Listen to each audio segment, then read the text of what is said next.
At the bustling international terminal, Min-jae Park, Korea's beloved pop sensation, did everything possible to blend into the crowd. A baseball cap sat low over his brow, a dark mask concealed his features, and an oversized sweatshirt completed his disguise. Yet somehow, heads still turned in recognition. His manager trailed behind, constantly scanning between their departure gate and the luggage belt. "Your bag has the ivory tag, correct?" his manager called out, slightly breathless. Min-jae barely glanced up from scrolling through his device. "That's the one." When an identical ebony suitcase rolled within reach, he seized it without hesitation. Across the same terminal, Adaeze Okonkwo, a brilliant Nigerian network security specialist, found herself overwhelmed. Balancing her mobile device, computer case, and mounting anxiety, she'd become distracted by an urgent work notification during check-in. Time was slipping through her fingers like sand. "Miss, they're closing your gate!" An airport employee shouted urgently. "On my way!" Adaeze responded, sprinting toward the carousel. She spotted what appeared to be her black suitcase, marked with an ivory tag and sunshine-colored ribbon, her trademark identifier, or so she believed. She grabbed it and ran without looking back. Neither traveler paused to verify. Neither realized the switch had occurred in mere seconds. Settled into Korean Air's premium cabin, Min-jae removed his shoes and extended his legs comfortably. He slipped noise-canceling headphones over his ears, mentally preparing to work on lyrics and perhaps rest. But first, he needed fresh clothes. He unzipped the luggage, and his eyes widened in disbelief. He blinked hard, rubbed his vision clear, yet the contents remained unchanged. Before him lay folded Ankara fabrics, alluring lingerie, a laptop decorated with tech company stickers, and an envelope marked Mama's Spice Mix, Suya Blend.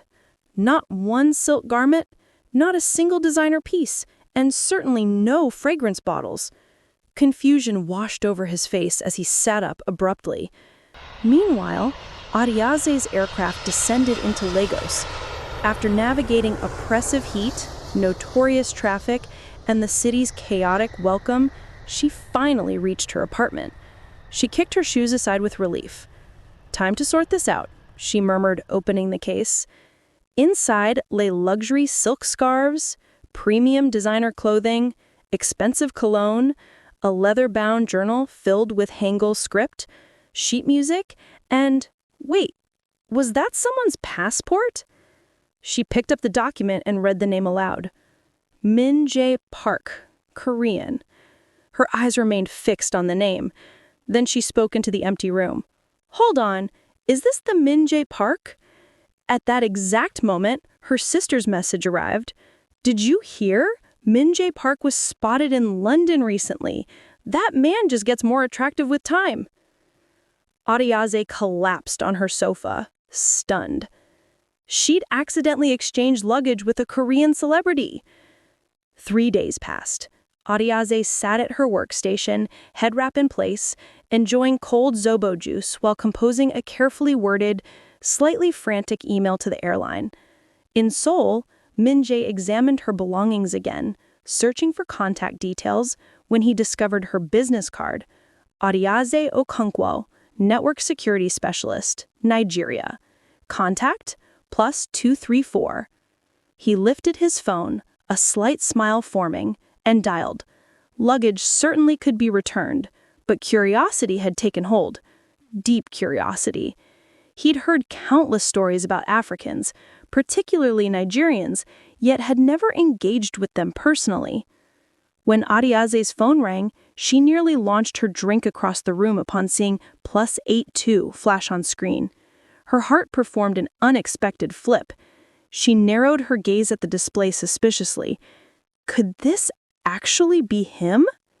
"Hello?" she answered cautiously, as though he might materialize through the device. A smooth, velvet-toned voice responded. "Hello? Am I speaking with Adaeze Okonkwo?" She straightened so quickly her head wrap shifted sideways. "Yes, this is she. And you are?" "He believe I am in possession of your luggage," he said slowly.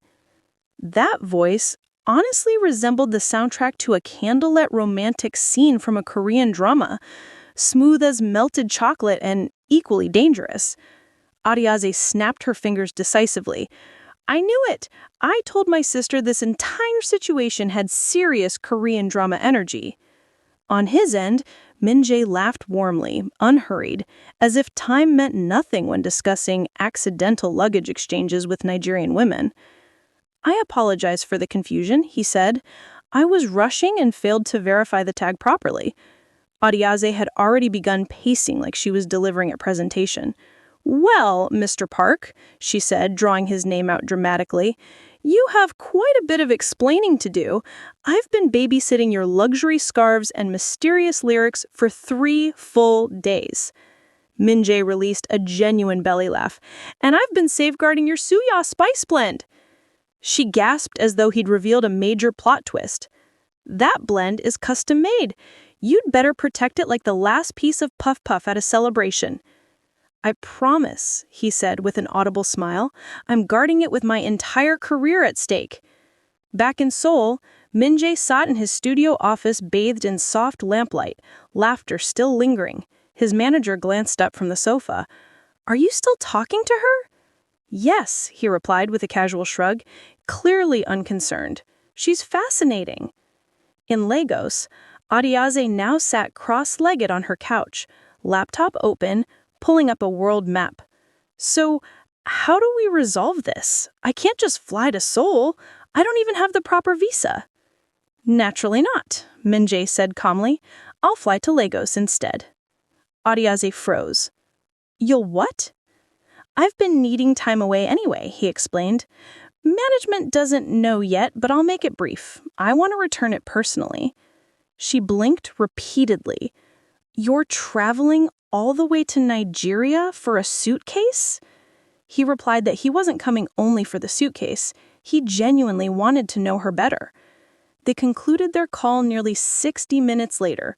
Neither voiced it aloud, but both understood this had evolved beyond a simple lost-and-found situation. An email notification arrived from the airline. "Passenger Min-jae Park has arrived in Lagos." Adaeze stared at her phone screen as if it had called her name.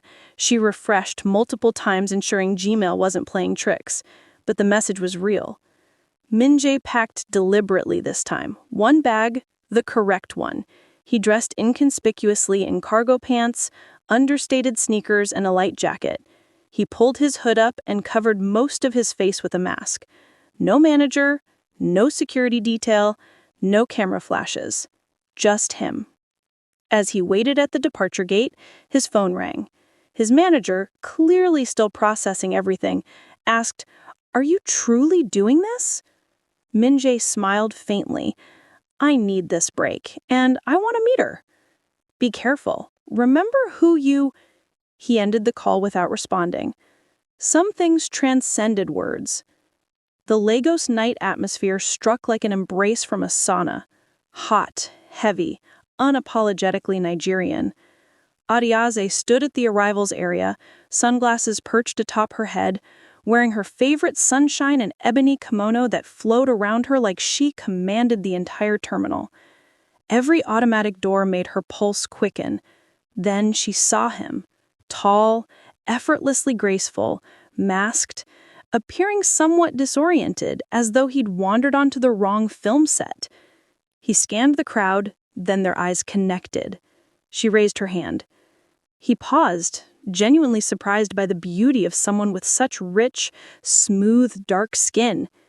"You made it," she said, stepping forward. He lowered his mask, revealing a tired but genuine smile. "I said I would." They stood there observing each other for a moment too extended. Then he lifted her suitcase like a peace offering. "Your spice blend is secure." She released a breathy laugh. "You have no idea how relieved I am." He laughed, and suddenly Lagos felt less foreign to him. They traveled together in the Lexus SUV she'd arranged, windows down so he could experience the country properly. Adaeze turned toward him with a playful expression. "Be honest, You thought Nigeria would just be desert landscapes, wild animals, and internet struggles, correct? Min-jae burst into laughter. No, I researched beforehand, but I didn't anticipate all this energy. Everything feels so alive. I'm genuinely enjoying these vibes. You haven't even scratched the surface, she said, eyes gleaming. Wait until you taste jollof rice. He placed a hand over his chest, mock dramatically. Ah, yes, the legendary jollof. Will I survive the experience? That depends, she teased. Can you handle serious spice? He grinned. I'm Korean. She waved dismissively. That means absolutely nothing here. They both laughed heartily, enjoying the banter and connection. Adaeze recommended accommodations for him, and her driver delivered him to the guest house. They waved farewell, promising to reunite the following day.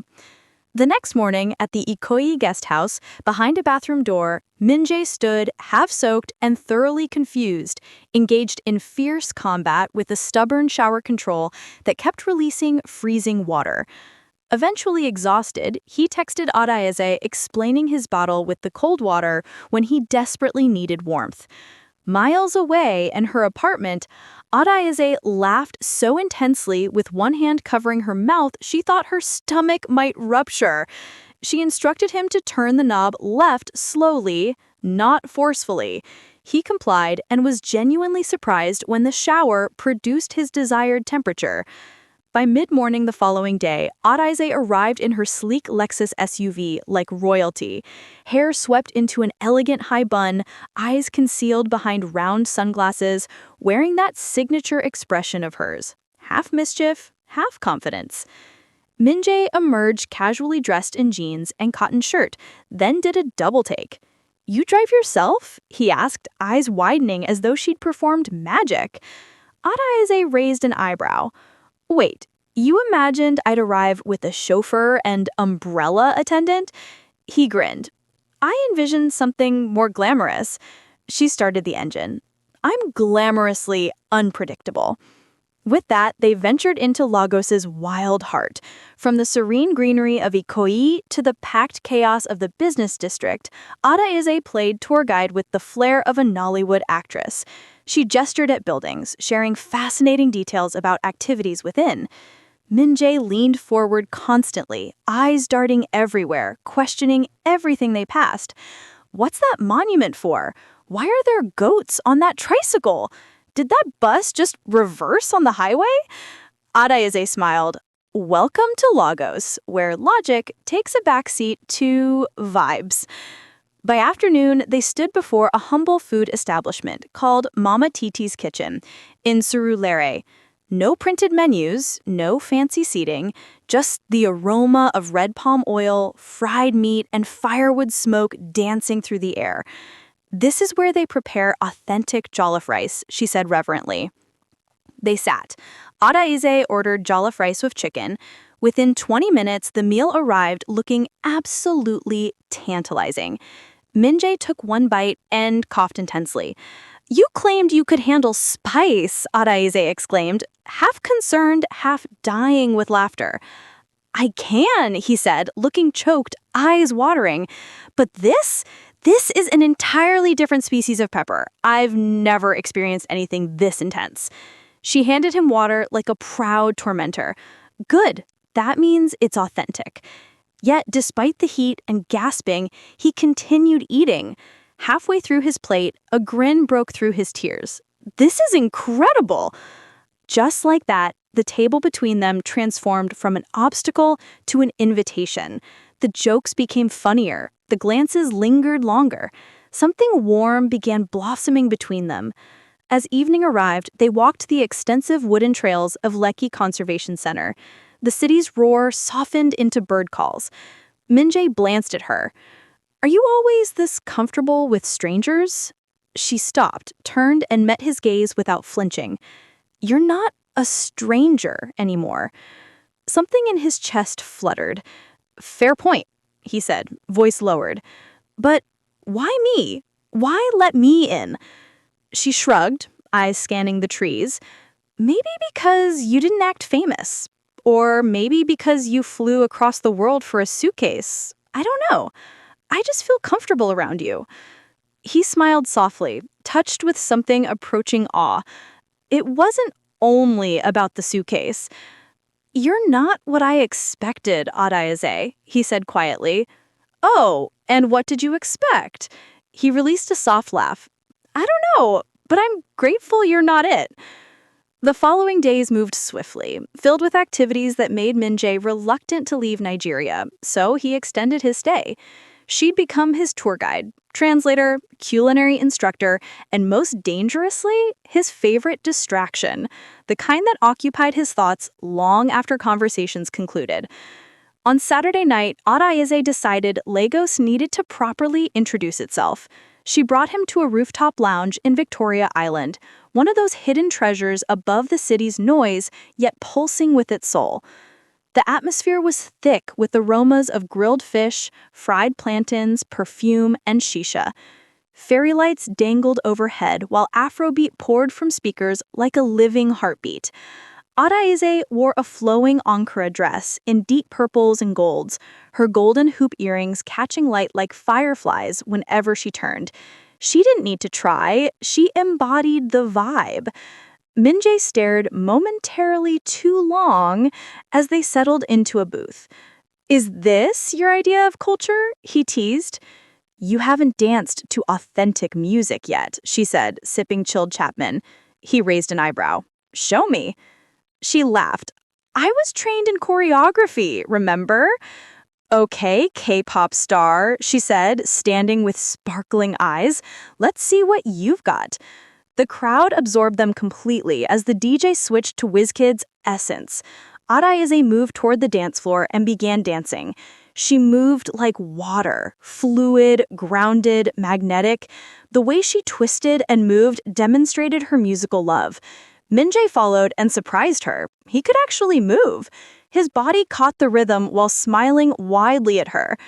People began noticing. A few pointed, some recorded videos. One or two whispered, "Isn't that?" But Adaeze didn't care. She saw only him and he only her. "You're actually talented," she shouted over the music. He replied, "I'm a quick learner." "So what are you learning now?" He leaned in, eyes never leaving hers. How not to fall for someone too quickly. Her smile faltered slightly, uncertain whether to feel joy about his statement or concern. "Too late for that," she shouted through the music.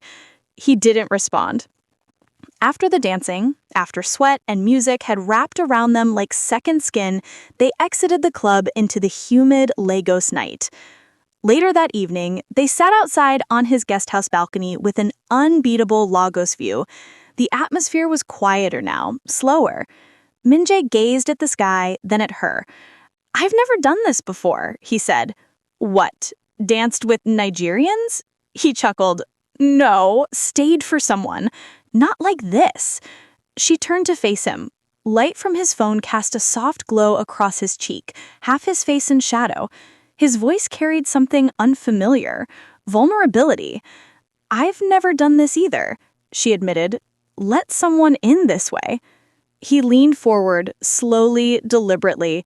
"Then maybe we'll figure it out together." The space between them narrowed, filled with breath, pulse, and an unspoken question. Then gently, their lips met. They kissed passionately, drawing closer as if they couldn't get enough of each other.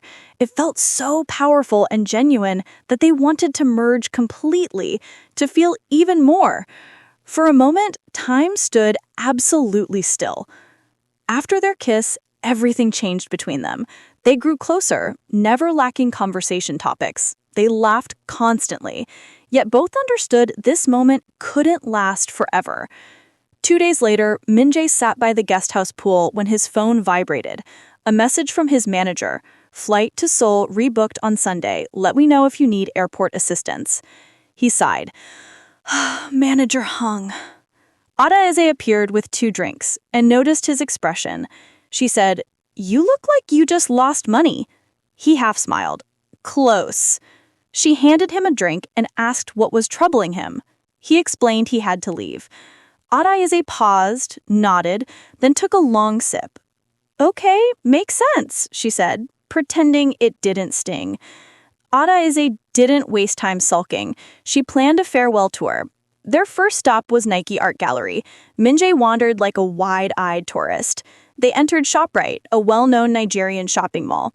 He spotted a gold bracelet and purchased it for her.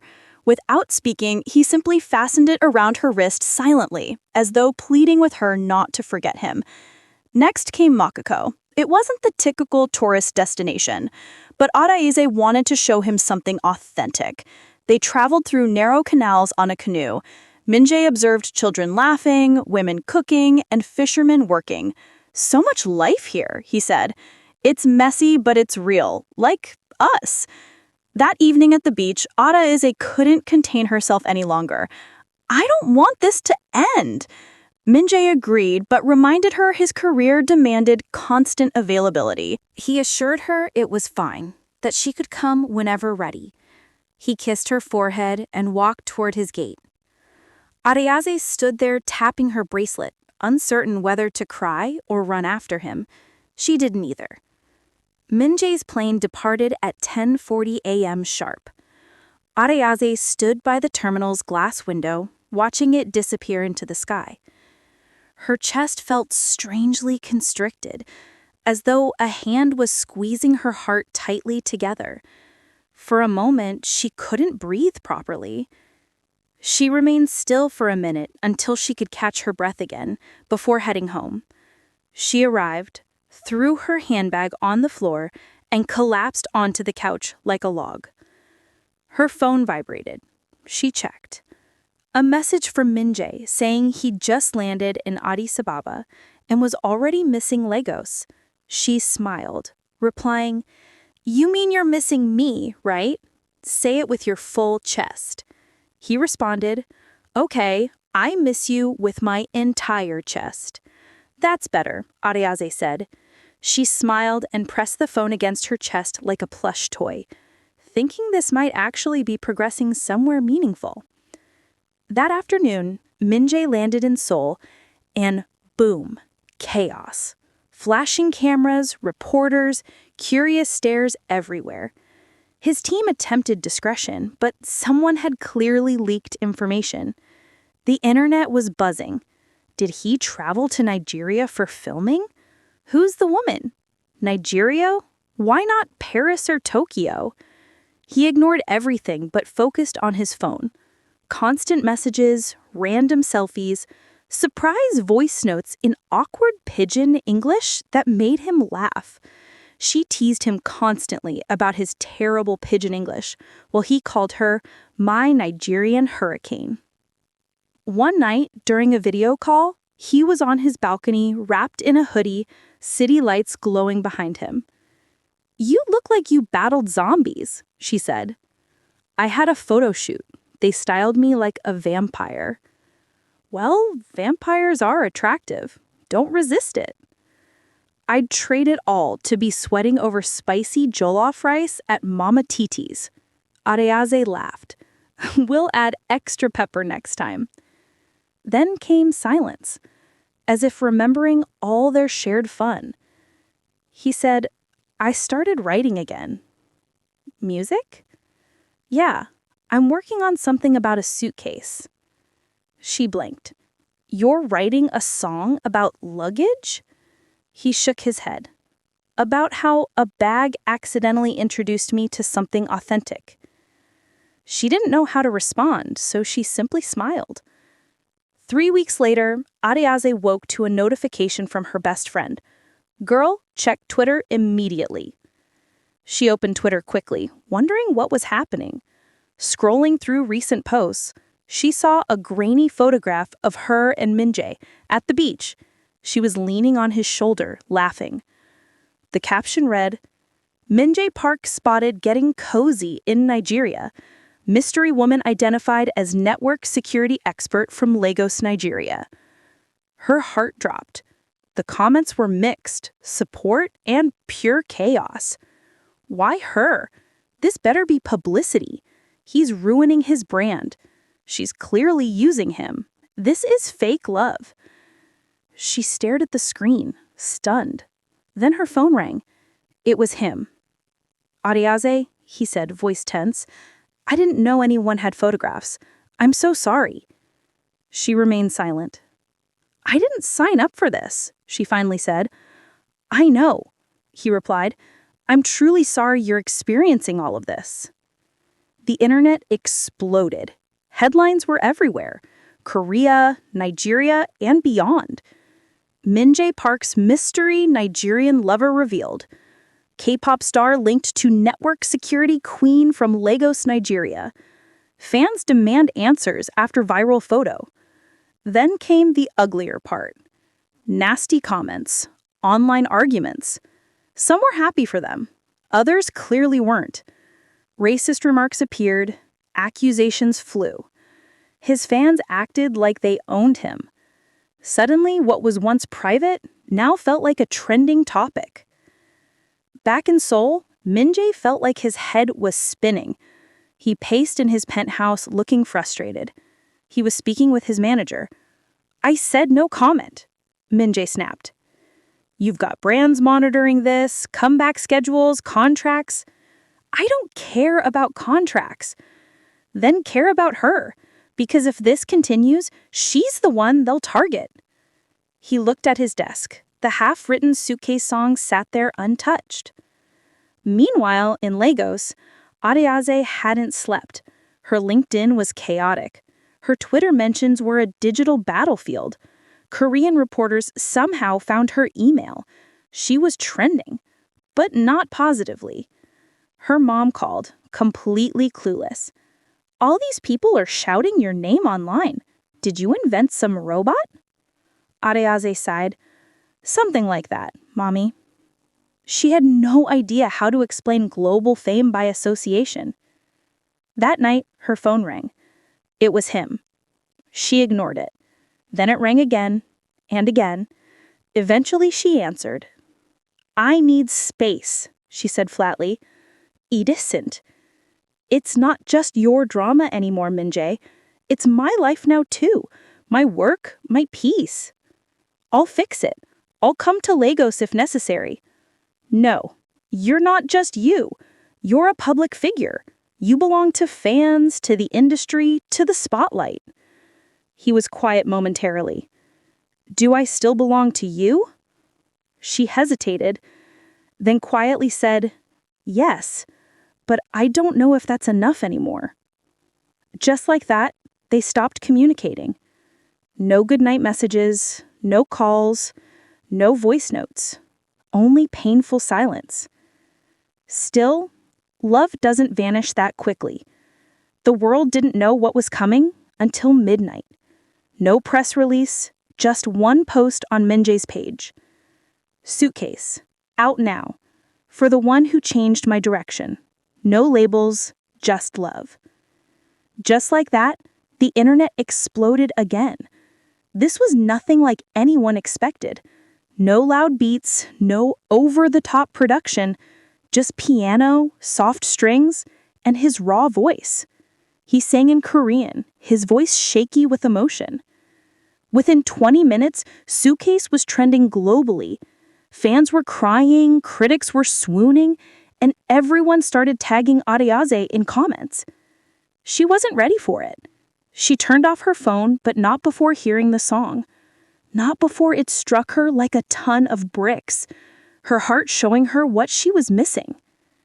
She found herself sitting on her living room floor crying bitterly, with hands covering her face, heart racing, struggling to breathe again. The very next day, while Adaeze was knee-deep in a client server audit, she heard buzzing at her gate. "Delivery," the voice said. She nearly ignored it until the guard called again. She opened the door to find a small square package wrapped in brown paper with a red wax seal. Inside was a tiny suitcase, the exact color as the one they'd swapped. Inside, a handwritten note. "This time, I packed the right thing. Look outside." She rushed to the window. There he was, standing beside a white Prado Jeep, hoodie up, mask on, one hand holding a bouquet of suya wrapped like roses, and a sheepish grin peeking beneath it all. "I told you," he called from the street. "If love is luggage, I'll carry yours." Adaeze didn't move initially. She stared down from the window, her heart thumping so loudly. She was certain the entire neighborhood could hear it. Was this real? Was she hallucinating? But then she saw the hoodie, the crooked smile, and that bouquet of suya wrapped in foil with toothpicks, no less. Only one person could be this ridiculous and sincere simultaneously. She couldn't contain herself anymore. She burst out laughing, then crying, then ran downstairs like her life depended on it. She flung open the gate. "Are you insane? Do you know what people will say?" she shouted. Min-jae just grinned. "That I flew 18 hours to find the only woman who made me late for a plane." She punched him lightly in the chest, then hugged him like he was the best thing to ever happen to her. "I missed you," she whispered into his hoodie. "I missed you more," he said, squeezing her back. "I counted your laugh more than my streams." She pulled back, eyes teary. "The song? You liked it?" "I played it 15 times. My neighbors probably thought I was dating a ghost who sings." He smirked. "Let them think what they want. I'm right here." They sat under the mango tree in her compound, eating roasted corn and spicy suya while catching up. "I thought your company would freak out if you disappeared," she teased, taking another bite. "They did," he replied with a grin. "So I told them to freak out in silence. This was more important." "You flew all this way with no guarantee I'd even speak to you?" she said, raising an eyebrow. He shrugged. "Some suitcases are worth chasing." She looked at him, really looked at him. Beyond the fame, beyond the drama, he was just a man, tired, brave, and hers. "Do you still want me to come to Seoul?" she asked quietly. "Not just visit," he said, his eyes locking onto hers. "I want you to see it with me, live in it, laugh in it, teach them how to eat real pepper." "Wow, so you're proposing relocation, romantic edition?" "I'm proposing you and me wherever the passport stamp lands." Later that night, Adaeze sat with her journal open, the soft lamp illuminating the pages. Her life in Lagos was good, independent, stable, full of promise. But with Min-jae, it was something else. Alive, unpredictable, bigger than anything she'd ever known. Could she trade comfort for the unknown? She glanced at the tiny blue suitcase sitting on her shelf. She smiled, then reached for her phone to apply for a tourist visa. 2 weeks later, Adaeze's passport lay open on her desk, a fresh South Korean visa stamped neatly inside. She stared at it, half in awe, half in panic. This wasn't part of her 5-year plan. But then again, neither was falling in love at an airport. At the departure gate, her mom squeezed her hand, worry lines creasing her forehead. "Just make sure he's not one of those playboy types." Adaeze grinned.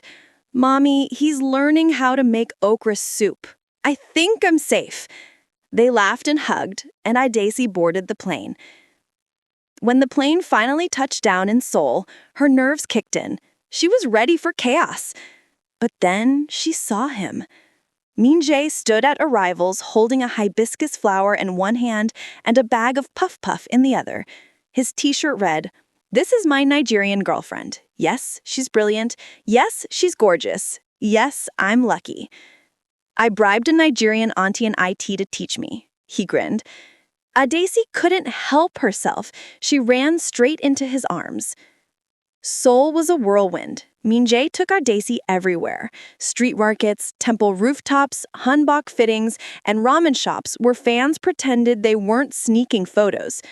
Adaeze set up shop in a co-working space in Hongdae, quickly earning the title the Nigerian IT genius among a sea of art students and webtoon creators. But it wasn't entirely smooth. Some netizens were brutal, some brands dropped Min-jae, some fans unsubscribed. But others, especially international fans, rallied behind them, championing cross-cultural love. Suitcase love became a trend. Fan art poured in. Someone even wrote a web novel about them. One foggy morning, Min-jae called her to come to his studio. "Why am I here again?" Adaeze asked, eyeing the cameras and crew. "A commercial?" "Nope, my next music video." The director approached. "Ready, Miss Adaeze?" "Wait, what?" They dressed her in an elegant red dress adorned with stones and beads. For the final shot, they stood on the beach hand in hand, gazing into each other's eyes, then turning toward the camera with a suitcase between them. Later that night, after the crew packed up and stars twinkled above, Min-jae pulled Adaeze aside. "I have something else," he whispered. He handed her a small box. Inside was a silver necklace shaped like a suitcase, engraved with two initials, A and M. "I'm not proposing yet, but I'm promising. This is us. It's not a phase. It's the long game." Adaeze teared up. "You sure you're ready for a lifetime of pepper soup and long prayers?" He laughed. "Only if you're ready for spicy kimchi and midnight fan wars." "Yes," she said. "Yes, I'm ready." They kissed under the soft Seoul moonlight. One morning, Adaeze received a message from her mom with the subject line, "Your uncles want to meet this boy." By the same evening, Min-jae got a message from his sister. "Oma is preparing the house. She wants to meet your girlfriend." Adaeze and Min-jae traveled first to Nigeria, under the radar. No press, no paparazzi, just the heat. Her entire family showed up at their family house in Enugu. Uncles, aunties, cousins, church elders, and even a retired soldier. "Is this him?"